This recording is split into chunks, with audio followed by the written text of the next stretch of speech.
You're running a lunchbox shop, and that's beneath our family's status. You're an embarrassment, so you won't be attending the wedding. These harsh words struck me during a family meeting about my son's upcoming marriage to the CEO's daughter. My late husband Joseph's cherished shop was dismissed with disdain, and I was told I was unwelcome at my own son's wedding. The pain was unbearable. But for my son's sake, I felt I had no choice. I can't jeopardize his future happiness because of me. I want nothing more than for him to be happy. So with a heavy heart, I agreed to their demands. But then something unexpected happened. An unexpected guest arrived, leaving the other parents visibly shaken. "Richard, take care of Mom for me," Joseph had whispered with a smile as he took his last breath. I thought we had so much more time together. We had promised to bring joy to others through our cooking. Growing up, my parents were always busy, so I naturally took on the task of making dinner. I'd cook, wrap up the leftovers, and head to bed. In the morning, the dishes were always cleaned, and there'd be a thank you note waiting for me. I wanted to make my parents happy, which is what led me to cooking. Joseph, with his passion and dream of owning a restaurant, drew me in. His enthusiasm was infectious, and soon we started dating. Cooking for Joseph, who aspired to be a chef, was both exciting and nerve-wracking. Then one day he said, "Nancy, let's open a shop together. Your cooking has the magic to make people smile, and I'm one of them. Let's make people smile together." Remembering my past efforts to bring joy to my parents, I agreed, and together, Joseph and I opened a warm and inviting lunchbox shop. I handled the mornings, and Joseph took care of the evenings. Joseph always made a point to say, "Thank you" after meals. Gratitude needs to be expressed, a phrase that still echoes in my mind. After Richard was born, life became challenging yet fulfilling. Joseph passed away before he could realize his dream, and I did my best to hide my sorrow from Richard as he grew up. He turned out to be a kind and thoughtful child, helping around the house and showing a love for cooking, just like his father. When he got his first job, he prepared a special meal to thank me. Even after he moved out, he still visited me occasionally, always checking in. Recently, Richard mentioned he'd be cooking another special meal. "What's the occasion?" I asked, curious, as such meals had become rare since he started working. As we sat down to enjoy his delicious cooking, Richard shared some news. "Mom, I'm marrying Patricia." I knew Patricia as his warm-hearted coworker, and I thought they made a wonderful pair. "That's wonderful. Make her happy, okay?" I told him. "Of course," he replied.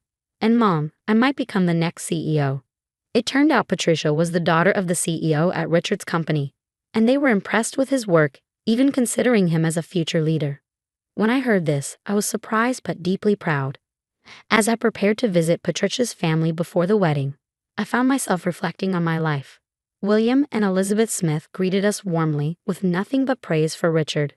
The dining table was laden with various dishes, and a private chef was busy in the kitchen. Richard is truly exceptional, both in his work and as a person. "We trust him with the future of the company," William said. "We always believed Richard and Patricia were a perfect match. We cried tears of joy when we heard they were getting married. We're excited for the future." Richard, a bit shy, firmly declared, "I will build a happy home with Patricia." Patricia and Richard then left the room, smiling playfully, to prepare something for us. I felt a deep sense of pride and warmth. But as soon as they left, Elizabeth's tone shifted. "So, Nancy, when are you planning to quit that lunchbox shop of yours?" The question caught me off guard. "Quit? I never said I was quitting," I responded. "Well, it's not exactly a lucrative business. Why keep running such a small lunchbox shop?" I couldn't believe what I was hearing. "That lunchbox shop? Why are you saying this?" "That shop is precious to me and my late husband Joseph." Elizabeth's expression hardened. "It's not like you're offering anything special. The Smith family runs a major corporation with hundreds of employees. Your small-town lunchbox shop doesn't match our status. We were fine with Richard, but we can't accept that his family runs such a modest business. We assumed you were planning to quit, which is why we moved forward with the wedding plans." I was stunned. The words didn't seem real, or maybe I simply didn't want to believe them. Was my shop really the reason Richard might not be able to marry? How could the scale of our business impact my son's marriage? It's a significant difference, objectively speaking. Elizabeth is right. How can we tell people that the family of our future CEO runs an outdated lunchbox shop? William added, "Don't belittle it just because it's a lunchbox shop." I retorted, my voice trembling with emotion. But Elizabeth just snorted and delivered the final blow. "Enough. You're an embarrassment to our family with that lunchbox shop. You won't be attending the wedding, not just the wedding. If you keep running the shop, we'll cut ties with Richard as well. Do you intend to hold him back? Their words pierced my heart. I was overwhelmed by a mix of emptiness and anger. I had been so happy that Richard was finding his own happiness. He's my pride and joy. Please let me see him get married, even if it's from the shadows. The words tumbled out of my mouth, even though I could hardly believe I was saying them. Why should I have to watch my son's wedding from the shadows? But my brain was reeling, and I couldn't keep up with my own thoughts. I'm sorry, but even if you were in the shadows, Richard and Patricia might still notice something. We'll just say you had an emergency and couldn't attend. At that moment, I heard Richard and Patricia's voices as they returned to the room. He'll be back soon. If I just give in to William and Elizabeth's demands, these two can live happily. If I can just endure this, everything will work out, right? If I just, Nancy, what do you think? All right, sorry for the wait. Here's a gift from us to the three of you. Oh, what a relief. You two prepared such a wonderful gift. I'm so happy. Thank you. I didn't expect something so thoughtful.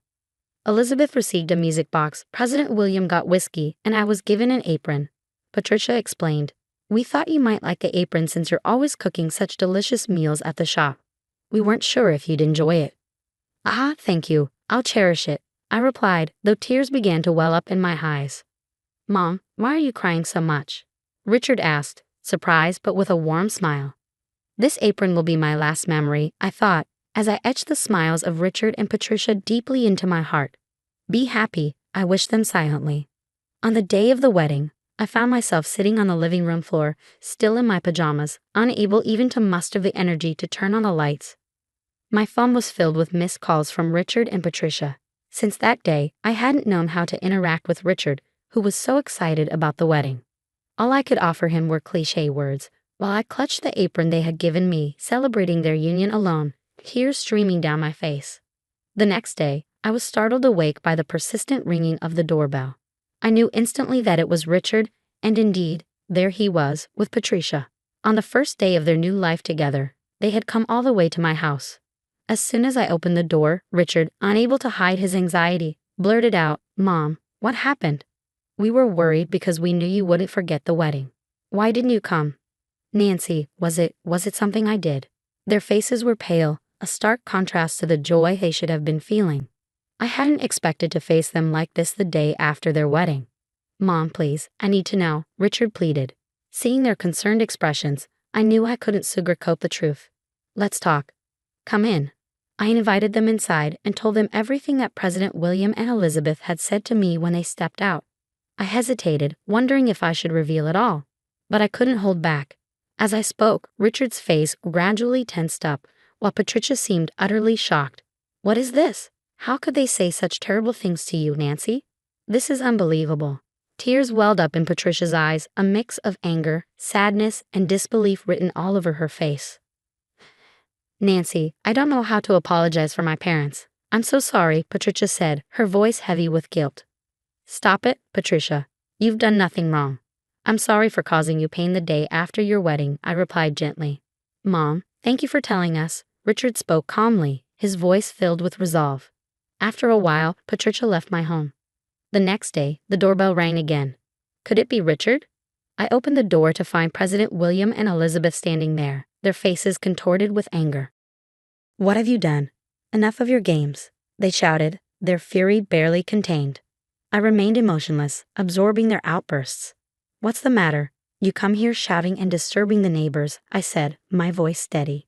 "Disturbing? We're not worried about the neighbors. You've ruined everything." "It seems like you're the ones who've ruined things," I replied calmly. "What are you talking about? You must have filled Patricia and Richard's heads with nonsense." Richard even handed in his resignation. "And now Patricia is talking about cutting ties with us. You orchestrated this, didn't you?" I hadn't asked for any of this, nor had I orchestrated anything. Richard's determined look now made sense, and while I felt a sense of relief, I was also uncertain about how to navigate the situation. I decided to tell them the truth. "Don't accuse me of manipulating them. I believe they made their own decisions," I said. "Stop playing games," Elizabeth snapped. "I'd like to say the same to you," I responded, holding my ground. "What is this? Are you trying to ruin our company?" President William shouted, his face flushed with anger. Just then, a sleek black luxury car pulled up in front of the house.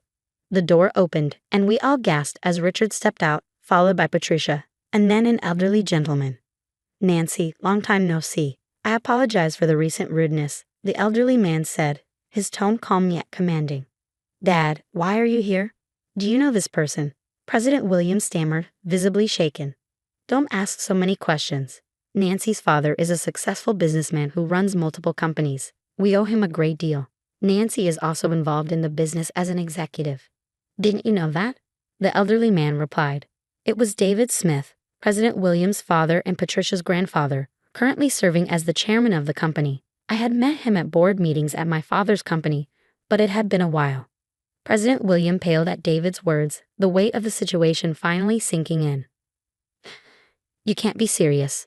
You don't even know the management of your business partners? Shame on you. And yet you have the audacity to talk about cutting ties and barring someone from attending their own son's wedding. That's utterly disrespectful." David's words echoed through the room, cutting through the tension like a knife. His reprimand wasn't just directed at William and Elizabeth. It involved me, Richard, and Patricia. The shock and despair on William and Elizabeth's faces were unmistakable. A week later, I found myself at a board meeting at my father's company where I ran into President William. He gave me a brief nod and quickly moved away, clearly trying to avoid any interaction. As I watched him walk away, I made up my mind. For the sake of Richard and Patricia, things couldn't stay like this. After the meeting, I caught up with President William as he was hurrying out. "President William, we're hosting a small celebration at my shop this weekend for my son's wedding. Would you like to join us?" I asked, my tone inviting.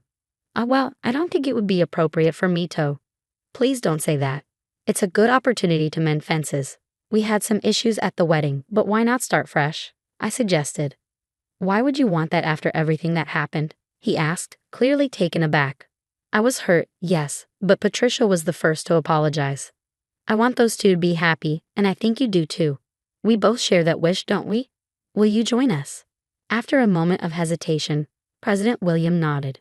"I'm truly sorry. I'll join the celebration," he agreed, his voice sincere.